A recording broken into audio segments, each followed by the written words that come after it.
Thank you for joining us today for this discussion. We'll be talking about Medicaid coverage for continuous glucose monitors, also known as CGMs. My name is Steve Hobby, and I lead our state government affairs team at the American Diabetes Association, known as ADA, and I'd like to share a few words before introducing our panel. The ADA is the largest voluntary health organization serving all people with diabetes. Our mission is to prevent and cure diabetes and to improve the lives of all people affected by diabetes. We appreciate your interest today because more than 37 million Americans have diabetes.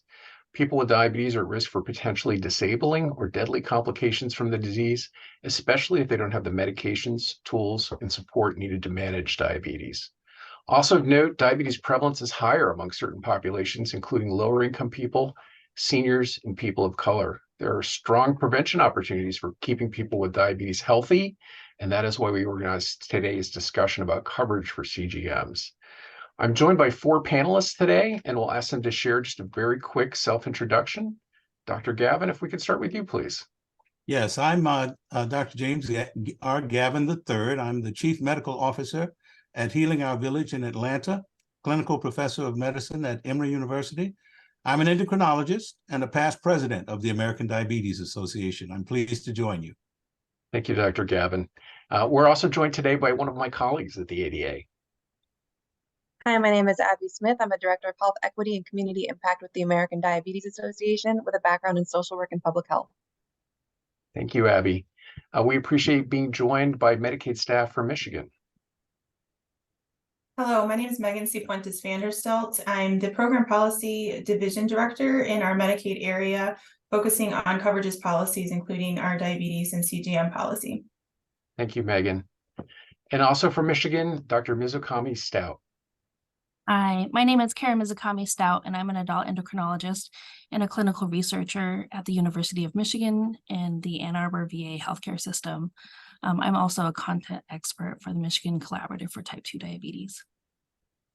Well, thank you all so much for joining us. We're glad to have you with us. And I would add for the audience that we'll have a brief Q&A at the end of the webinar. There are numerous questions that were submitted through the registration process, and we will respond to a few of those. Now, diving into our subject at hand, a question for Dr. Gavin. What are CGMs and how do they provide value in diabetes management? So, Steve, in order to fully appreciate the critical importance of any form of glucose monitoring, it's necessary to highlight the importance of maintaining blood sugar, or glucose as it's also known, in a healthy range. Now, there are many things that can cause long-term harm in diabetes, but one of the best known culprits is glucose. Even slightly higher than normal levels of glucose or blood sugar over long periods of time can be harmful. On the low end, low blood sugars pose a significant risk to the brain, but this is not the usual problem in diabetes. When blood sugars are low, you can almost always tell it, except in some special circumstances. The real and most common problem is the recurring and sometimes constant problem of high blood sugar. Now, that's the hallmark of poorly managed or untreated diabetes. You see, high blood sugars can be silent, doing damage for years without any noticeable pain or changes that can easily be measured until damage is advanced. The only way to avoid or minimize the effects of high blood sugars in diabetes that might be destroying your vision, damaging your kidneys, your nerves, your heart and blood vessels, or to prevent blood sugars from going dangerously low in some treatment instances, is to know what your blood sugar levels are at any given time and to know what steps need to be taken to bring them into a healthy range.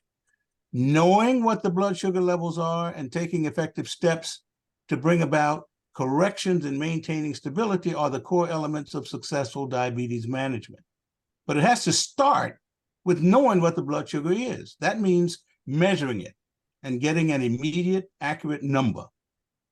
Who needs to measure it? Well, certainly healthcare providers, in order to make the diagnosis and to see how well treatment is working once it's started. But more importantly, the patient needs to measure it because they are living every minute being affected by the blood sugar in their bodies, and the things that they can do to make blood sugars worse and the things that they can do to make things better, unless they measure it, and actually see their blood sugar in the moment, they have no way of knowing what their actions are doing to their blood sugar levels, whether it's what they eat or drink, some stressful event, just as two examples. Now, glucose monitoring has become a life-saving process in people with diabetes. Yep, we tried for years to assess what was happening in the blood by actually measuring sugar in the urine. This proved inadequate. We then developed measures from actual blood using finger pricks. This was a great improvement over urine and allowed a person to see what was happening at that moment under those circumstances. How much you knew depended on how many times you were willing to prick your fingers. It could be painful, often inconvenient. And if you didn't do it just right, you couldn't trust the readings. If you left your equipment at home, or if the surroundings were not ideal for sticking your fingers, you could not get useful information. Self-monitoring by glucose by finger sticks is certainly helpful, but it has major limitations. Steve, as I show in this first slide, continuous glucose monitoring, if you'll put that first slide up, continuous glucose monitoring is a development that has completely changed the management of diabetes. Blood sugars are measured minute to minute, and they don't require that you prick any body parts. CGM, as it's also known, these devices are small, wearable, as you see pictured in the upper part of this slide, and they can measure blood sugars in real time, minute to minute, and they can convey this information to a data storage center, a system which can report these measurements graphically, as you see in this lower left-hand side here, in a way that can identify what the blood sugar patterns are over a period of a week or more, where the problems are with highs and lows, and can help with decisions about what changes need to be made to improve the day-to-day management of the blood sugar control. This can help prevent emergency room and hospital visits. Most importantly, it can put patients in more control over their diabetes. Now, this improves quality of life while reducing healthcare costs. It is enormously powerful when patients can see their blood sugar. As you can see, one of these readers up here shows you what the blood sugar is at that moment. And they can then know what they might need to change in order to improve their condition. CGM has been an absolute game changer in our ability to improve diabetes and its outcomes. It's like having a GPS for your blood sugar. It can tell you where you are right now, help you arrive at your destination, which means your blood sugar goal, help you to avoid jams, that means avoiding highs and lows, and prevent you from getting lost or from losing control of your journey towards good outcomes. It's a vitally important tool for just about all persons with diabetes. This is a rapidly growing technology because of its ease of use and its demonstrated effectiveness. Unfortunately, it is underutilized by, for example, Black and Latino patients, even in those, for example, with Medicare. So that's, in a nutshell, where we are with CGM. Great. And what trends are we seeing in the use of CGMs? What we're seeing is a significant uptake in the use of CGM. If you show me that second slide, what is shown on this second slide is the fact that in patients with diabetes, click further for the animations on the side. Keep clicking. For patients with diabetes, particularly type 1s, virtually all type 1 patients need this because they have to be on insulin. They need to know what their highs are, what their lows are, what the effects of insulin are in the long run, and the meal coverage with insulin. And therefore, you see the vast majority of patients with type 1 diabetes being covered with CGMs. Unfortunately, there are disproportionate utilization rates. Type 1 patients who are Black and Latino have lower utilization rates, for example, than majority patients, even though they are on insulin and really need this. So this is rapidly expanding, and we're trying to increase the penetration to include patients, as Medicare has done, on patients who are even on basal insulin. But even patients who are on non-insulin therapies are clearly in need of this, and we're seeing little by little incremental increases in their utilization rates, but we have a long way to go before we fully optimize the impact of this game-changing technology. Great. No, thank you, Dr. Gavin. That's terrific. I appreciate those helpful explanations. The ADA has a webpage about CGMs, and I did want to share a clip from one of the videos that's posted there. It's just over a minute long. It provides some patient and provider voices speaking to the benefit of using a CGM with respect to a key health indicator for glucose management. Dr. Gavin had this on his slide, A1C. It's referred to as an A1C, this indicator for glucose management. If we can roll that clip, please.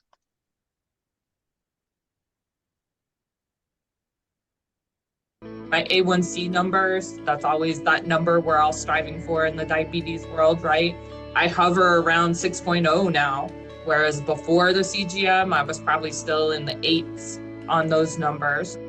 They were so frustrated and they didn't understand why their A1C was increasing, because they felt like, I'm doing all the right things I should be doing.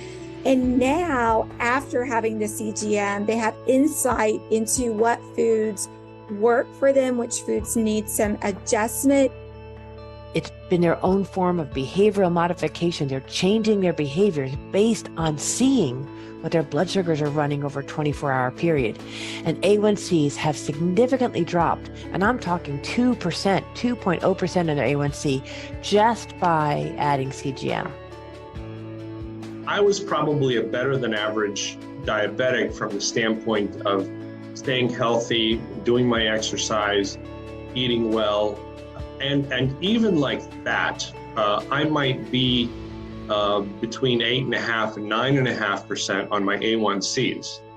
Now, once I started using the CGMs, I almost immediately dropped to 7. Thank you. So an important benefit achieved with CGMs, improving blood glucose control to support better health and reduce risk for complications. But I want to turn to a key concern we have related to CGMs, and Dr. Gavin started touching on this. We know that some populations are not able to realize the benefits of CGM due to coverage problems. And this prompts a question for Abigail Smith. Abby, what has ADA learned about compromised access to CGMs? Thank you, Stephen. So I'd like to just go quickly through a couple of utilization studies and then move into a pilot that the ADA led in Columbus, Ohio. So in 2021, the ADA commissioned new medical benefit data from Health Management Associates to determine whether CGMs is a health disparity issue by asking 2 questions. Which types of health insurance coverage make a person with diabetes more or less likely to access a CGM? And is a person with diabetes more or less likely to be prescribed a CGM based on their age, race, or where they live? Some of the key results were that although access to CGMs provides a potentially life-changing benefit for diabetes management, poor, older, and Black Americans have less access to those devices than others. Americans on Medicaid are the least likely to have access to a CGM. Individuals enrolled in Medicaid who take insulin are 2 to 5 times less likely to have a CGM than those with a commercial health insurance plan. Within Medicaid, those with the least access to CGMs are people of color with diabetes, and states with higher rates of white Americans in Medicaid also have much higher CGM use than states with more Black patients in Medicaid. And older Americans also have less access.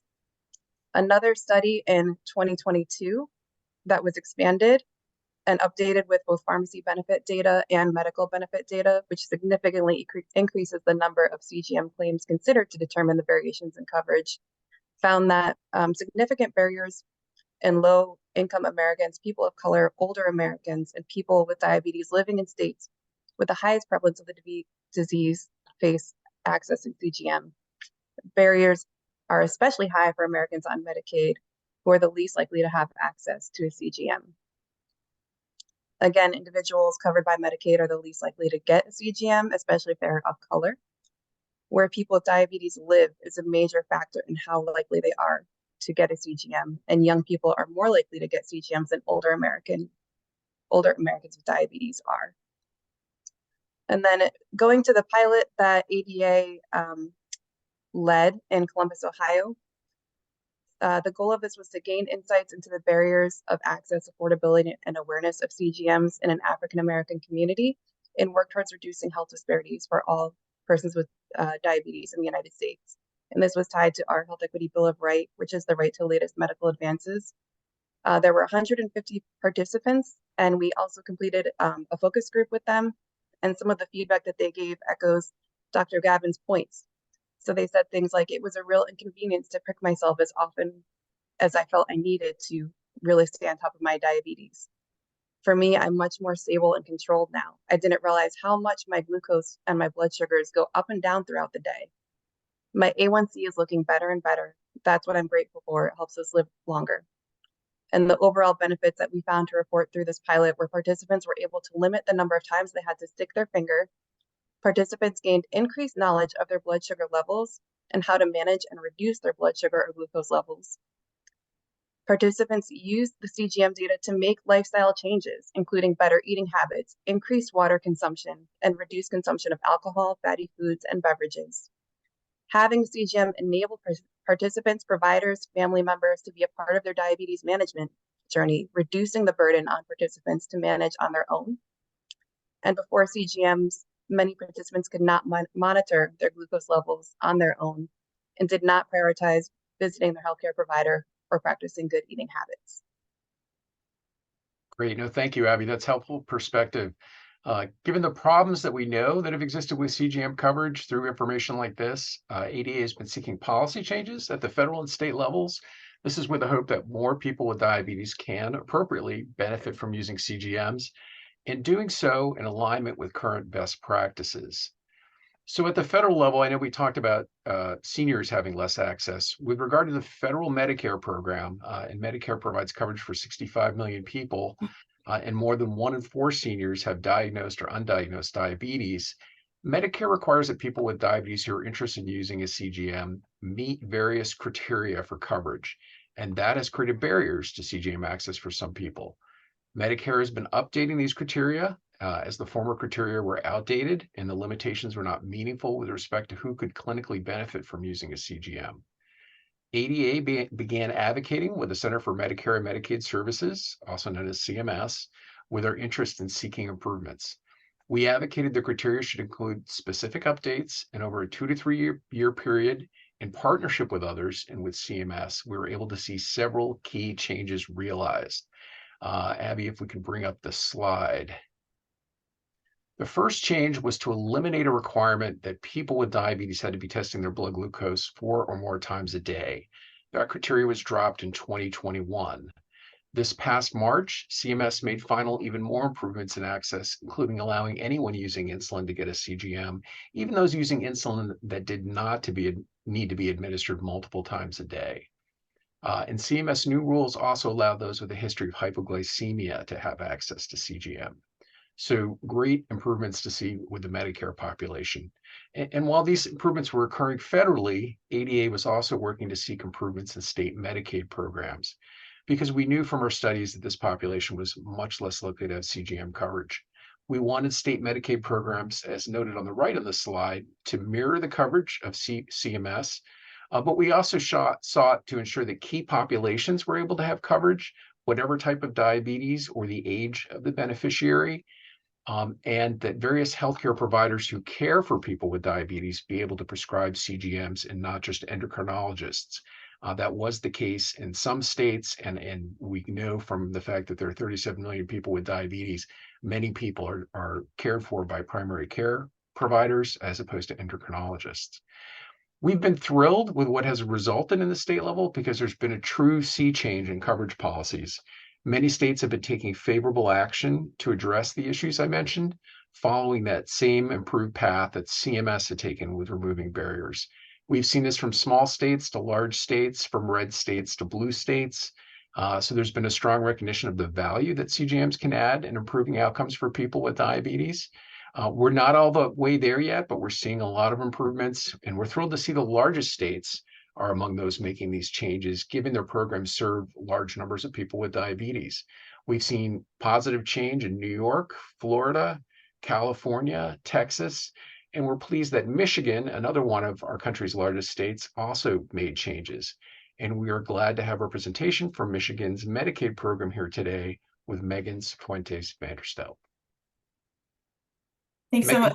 Sorry, can you tell us more about this development in Michigan? Oh, absolutely. Happy to. So thanks so much for having us. So we really took a look at our CGM coverage policy probably over a year or so ago. So I'll give you a little history, but it really was from the lens of increased access and to address many of the pieces that you've already touched on the Michigan side. So as of June 1, 2023, so we're 6 months into this new policy, Michigan Medicaid made some changes to our continuous glucose monitoring system and the policies in which we cover those. So that really meant that our policy expanded coverage by removing prior authorization for infants and toddlers under the age of 5, persons with type 1 diabetes and diabetes in pregnancy, childbirth, and perinatal period, whether they were insulin or non-insulin treated. So what this effectively means is that we wanted to provide coverage for all types of diabetics, regardless of type 1, type 2, perinatal, etc.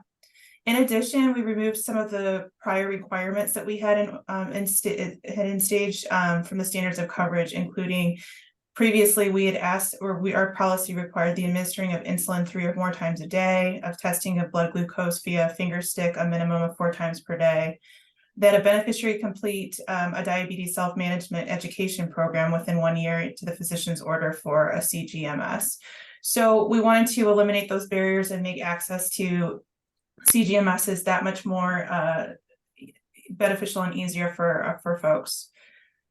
We also I will note that the completion of a diabetes self-management education program is definitely recommended, but not as a requirement. And in fact, we actually cover that as one of our covered services as well too, is those supporting services. We also removed the requirement that a person would have to have experienced one of the following to obtain a CGMS: an inability to consistently identify hypoglycemic events, a recent history of hospitalization or ER visits, having a coexistent morbidity that poses an unusual challenge, or the presence of a microvascular complication, or ketoacidosis or uncontrolled glucose. So we really wanted those not to be specific calls for CGMS, understanding that this is more preventative in nature and allowing for CGMSs to be used more broadly. So that's kind of in a nutshell some of the policy changes we've instituted since June, and we have seen, at least from the fee-for-service side, an uptick in terms of this benefit being realized by some of our beneficiaries. And so we're very excited to see how this can hopefully improve our preventative care and address diabetes as a whole too. So thank you. Terrific. No, thank you, Megan. We're grateful for the positive changes that you and your colleagues have implemented in Michigan. I know we also have an endocrinologist joining us from Michigan who can provide perspective on working with Medicaid beneficiaries and seeing these improvements. Dr. Mizukami Stout, can you share your thoughts about these improvements, the prior limitations and the improvements you see now? Of course. Thank you for having me here today. So I primarily care for persons with type 1 and type 2 diabetes in my clinical practice. Throughout the past decade, as Dr. Gavin has alluded to, there have been huge advancements in diabetes technologies, including in CGM devices, and I've been fortunate in my practice to see these benefits unfold for my patients in real time. However, one of the most challenging things as an endocrinologist is knowing that there are these wonderful technologies available to help my patients with diabetes live happier, healthier lives, but I can't get them to some of my patients because of inadequate insurance coverage. In my experience here in Michigan, this has been particularly true for CGM devices in type 2 diabetes prior to June 1st, as Megan alluded to, when the policy changed. I have several patients who are in this scenario, but one particular patient in mind with type 2 diabetes on high doses of insulin who found it especially difficult to poke her finger to check her blood sugar 3 to 4 times per day. You know, she is a young mother. She has a life outside of diabetes that she still needs to live, and was finding it hard to do that. And who can really blame her? A few years ago, I had her wear a CGM that was provided as a trial basis through our clinic, and she loved it. She thrived on it. It really helped her to more effectively care for herself and her diabetes. And after the 10-day trial period was over, we tried to get her one of these devices that she could use at home. And it was unfortunately denied by Michigan Medicaid.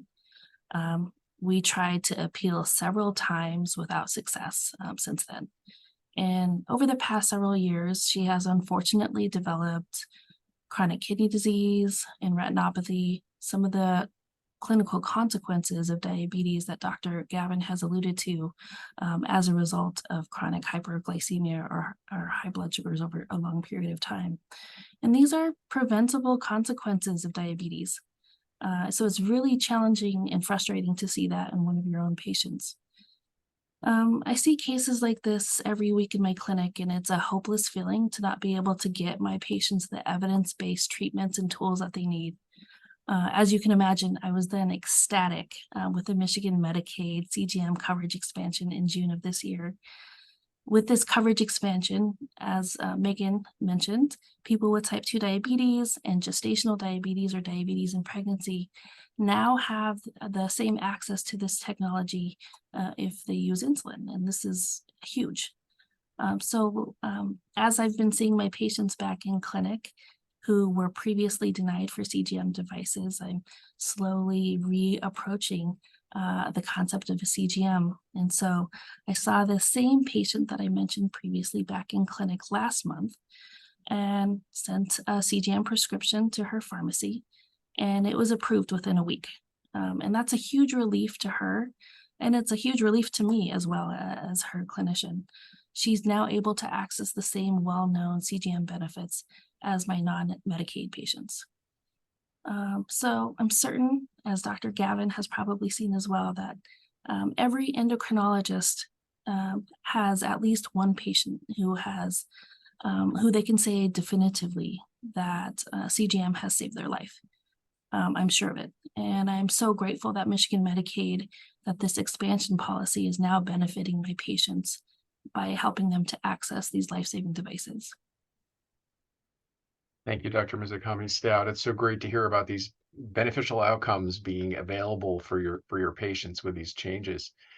I did want to turn to some questions that we received through the registrations, just a few of those. The first one that I wanted to share, it said, why do you think CGM use among Medicaid members is low versus those who are commercially insured? Megan, Dr. Gavin, I thought you might have some thoughts on that one.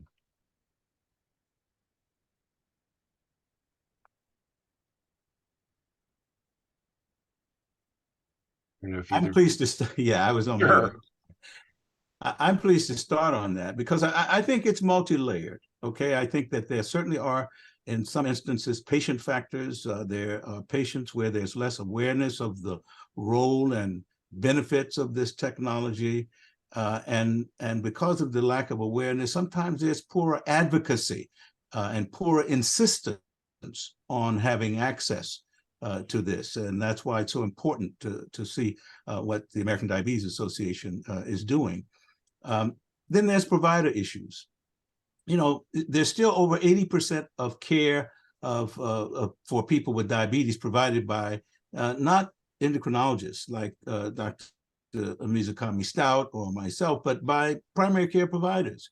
And sometimes there is less awareness of what these kinds of technologies can do, and less motivation sometimes because of reduced expectations from these Medicaid patients. And they think that there won't be persistence of access or use because of affordability issues in this possibility. So there's less confidence in the consistency of use, even if they are applied. And we have to work on that.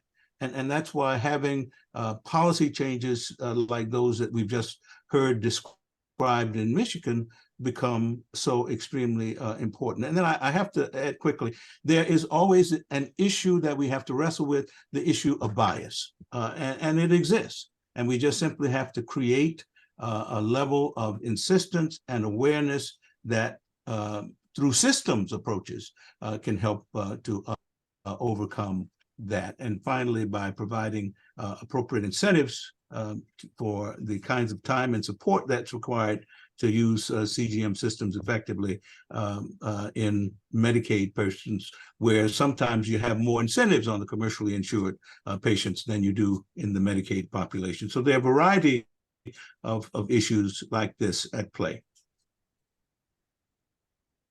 I'll just add, in Michigan, I think we're seeing the results of the policy since June as of fiscal year 23, and we start our fiscal year on October 1. We've had 100,000 fee-for-service beneficiaries access CGMs. So we see that as a huge improvement, and that's not to say that there isn't room for growth and, in terms of access and addressing all the other issues that have been named as well too. But I think we're on the road towards improvement and taking a more preventative approach. So I remain hopeful. No, thank you. Thank you, Megan. Thank you, Dr. Gavin. Certainly is a multifaceted issue, but again, we come back to that underlying problem that if the coverage isn't in place, then the patient and their providers can't work with them to take that option to move things to a healthier place. The next question was asked, how can state legislatures help glucose monitors become readily available to Medicaid recipients? And I know we have many legislators listening. I can respond to this one. I think certainly state Medicaid staff, as was done in Michigan, and state legislators can both advance policy in this area. While I think changes are more often initiated by Medicaid departments, we've supported the legislation in several states, so that's a potential path for improvement. Legislators play a critical role in policymaking across a broad variety of healthcare issues. It's not an issue that's out of bounds for their involvement, whether that's through advocacy with their Medicaid program or through a legislative pathway. So I think there's certainly roles for legislators in this arena. The last question that I wanted to raise, how can we make this accessible to everyone who needs it? And I turn to our two endocrinologists for their perspective. Sure, I'm happy to weigh in. As Dr. Gavin mentioned, this is a multi-layer challenge. There's multiple barriers at every single level for CGM access. And because of that, the solution needs to be multi-pronged as well. There's not just one solution. And I say this not only as a clinician, but also as a researcher who studies barriers to diabetes technologies. There are several things that we need to do. At the forefront, as Stephen mentioned, we need to make sure that all people with diabetes have adequate insurance coverage for these devices.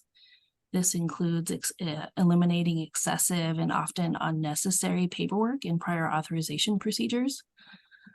We also need to have adequate resources to support our patients who want to use these devices. So that includes training and infrastructure to ensure that clinicians and healthcare systems are equipped to prescribe these devices and to support their patients to successfully use them. And as Dr. Gavin mentioned, the vast majority of patients in this country with diabetes are seen in primary care systems, and they're not seen by endocrinologists.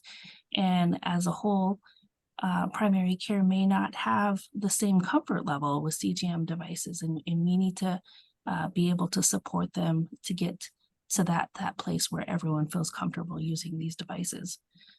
And then finally, people with diabetes, as Dr. Gavin mentioned as well, need to be aware. They're often their biggest advocates in the clinical setting. And in fact, many of my research participants have said to me that they're their biggest advocate. They're on a CGM device because they advocated for it themselves, because their cousin has it, because a loved one has it.